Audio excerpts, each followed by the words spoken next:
ada sosok kuntilanak. Dia rambutnya ke bawah menutupi, posisinya pasti seperti kakaknya itu tadi.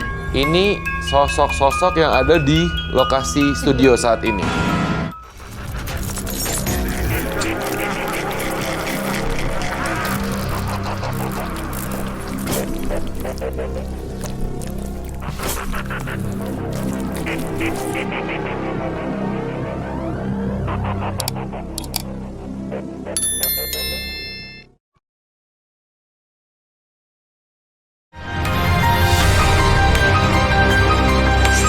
Infonya dari siapa, Pak?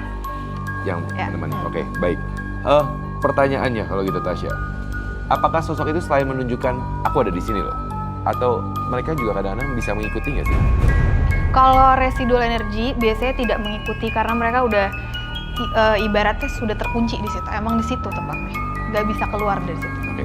Tapi sosok-sosok yang ada yang mengikuti Mbak Elsa atau tidak? Ngikutin sih tidak.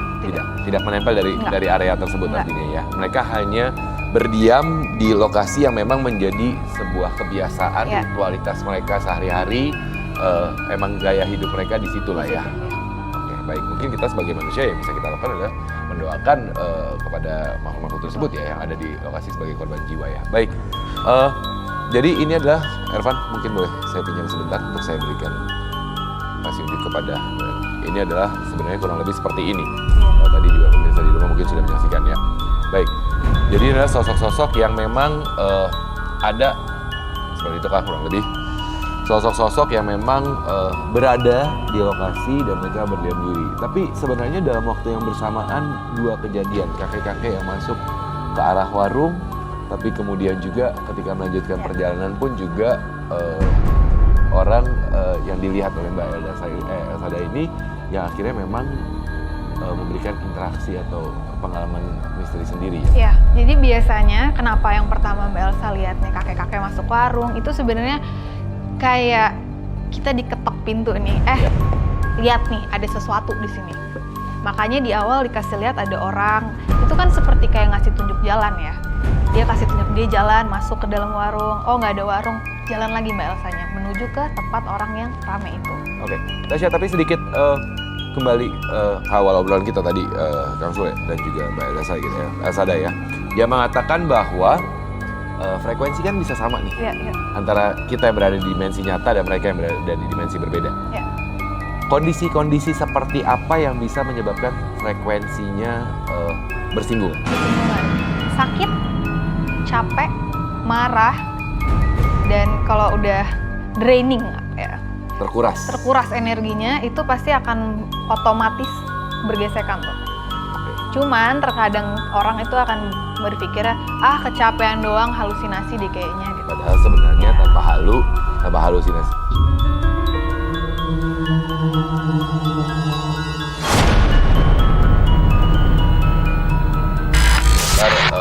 Saat ini di studio salah satu panelis sepertinya mengalami gangguan. Sebentar, Kang. Oke, Tasya, silakan. Halo Mbak, siapa namanya Mbak? Bisa ngomong? Bisa bicara? Mau ngapain? Kamu mau ngapain kesini? Kalau nggak bisa bicara, keluar aja. Ya, kalau nggak bisa, kamu keluar aja.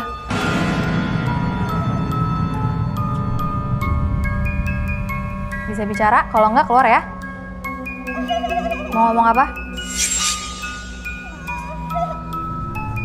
Oke, ada bisa diajak berbicara kan? Enggak, ini tuh sosoknya dari sekitar studio. Oke. Yang kayak tadi aku bilang karena ada satu yang men-trigger, jadi semuanya rame. Kamu mau ngomong atau enggak? Kalau enggak, saya keluarin ya.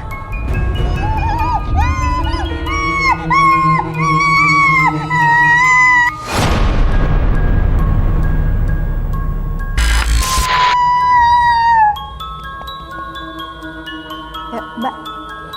Mbak. Oke. Mbak. Kenapa bisa gitu tadi? Lagi bengong. Apa yang dirasain? Lagi bengong kah tadi? sadar nggak apa yang terjadi barusan? Dingin badan. Dingin. Dingin. Terus Oke, apa lagi? Sadar nggak sih apa yang barusan terjadi? Sebelum tadi pas lagi cerita-cerita punggung panas, tapi yang nggak dirasain sih, cuman emang aneh aja ngerasanya. itu salah satu tadi ya nyambung sama omongan kita. Biasanya kalau orang udah mau masuk, Ya. pasti dingin, punggungnya sakit, pegel, ngawang-ngawang, kayak orang bingung. Dan terjadilah interaksi sebenarnya apa yang terjadi. Tapi interaksinya barusan sebenarnya adalah sosok dari Kuntilanak. studio. Dari studio ya. Ganggu. Oke. Ya, Elvan, Jangan bengong. apa yang digambar? Oke, sebentar. Oke. Saya ambil. Mungkin Tasya kita bisa. Elvan mungkin bisa sambil dijelaskan. Sosok apa? Ada sosok kuntilanak, dia rambutnya ke bawah menutupi, posisinya pasti seperti kakaknya itu tadi. Oke.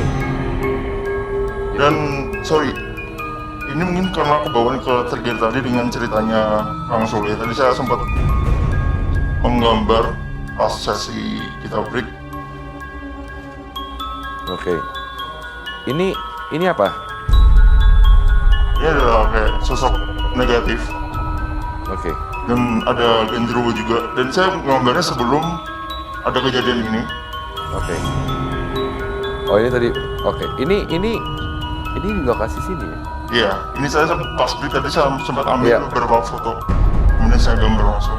Oke, Tasya mungkin bisa kembali ke tempat duduk, pinjam dulu sebentar Evan gambarnya. Ini adalah sosok lokasi studio saat ini, mungkin sedikit diarahkan kepada kamera. Oke, ini sosok-sosok yang ada di lokasi studio saat ini. Oke, sorry, kuping lancip itu Ini tadi masih yang berhubungan dengan Kang Sule tadi. yang tadi merupakan kiriman dari orang lain itu. Iya. Jadi ini terjadi ketika si kuping lancip tadi ganggu, aku ke belakang. Iya.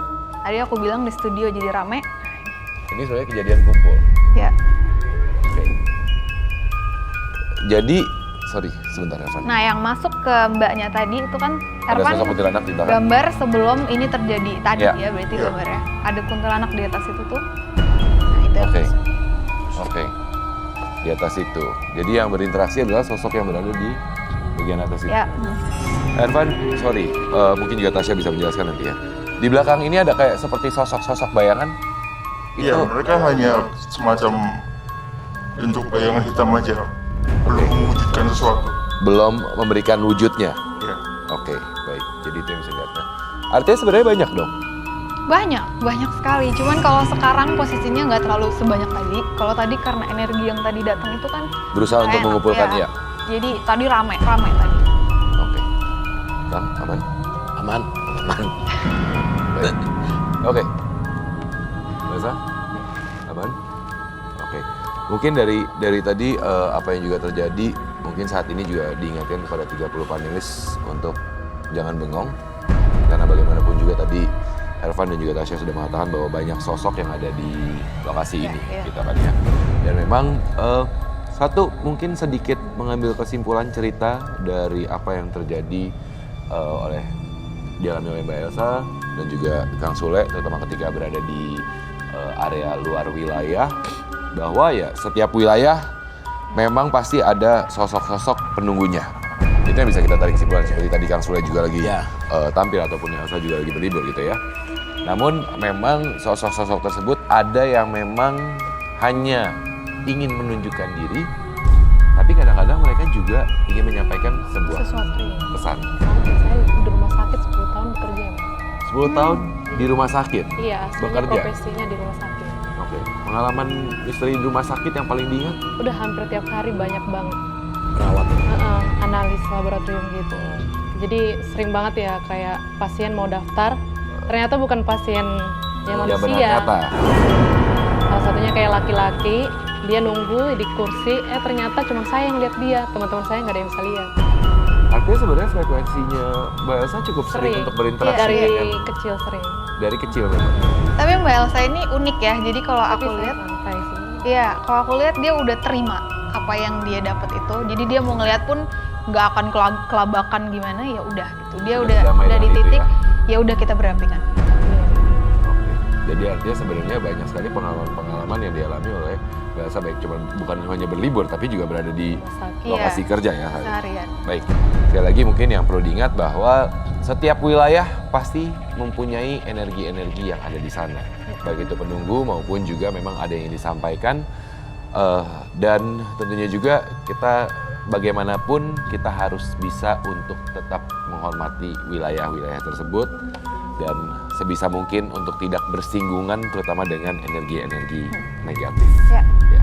Baik, Mbak Elsa terima kasih banyak atas kesempatannya hari ini untuk bercerita di pengalaman bisnisnya. Kang Sule juga tetap ada di sini karena saat ini juga saya akan mempersilahkan Mbak Elsa untuk kembali ke belakang. Dan mungkin saya akan mengajak teman-teman panelis dan juga semua untuk berdiri. Dan baik, Mbak Elsa terima kasih banyak. Iya, makasih ya. Silakan.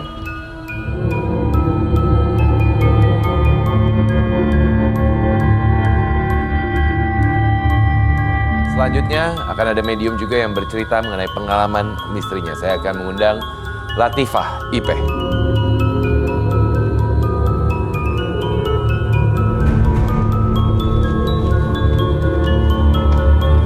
Selamat malam, biasa dipanggil Latifah atau Ipe? Ipe. Ipe, baik. Mbak Ipe, silakan duduk. Teman-teman panelis, silakan semuanya juga duduk. Mungkin sebelumnya juga saya ingatkan bahwa teman misteri bahwa Mbak Ipe ini sudah mengirimkan beberapa foto dan juga video mengenai apa yang dialami. Dan saat ini juga Elvan akan mencoba untuk menggambarkan sosok-sosok yang ada di lokasi tersebut.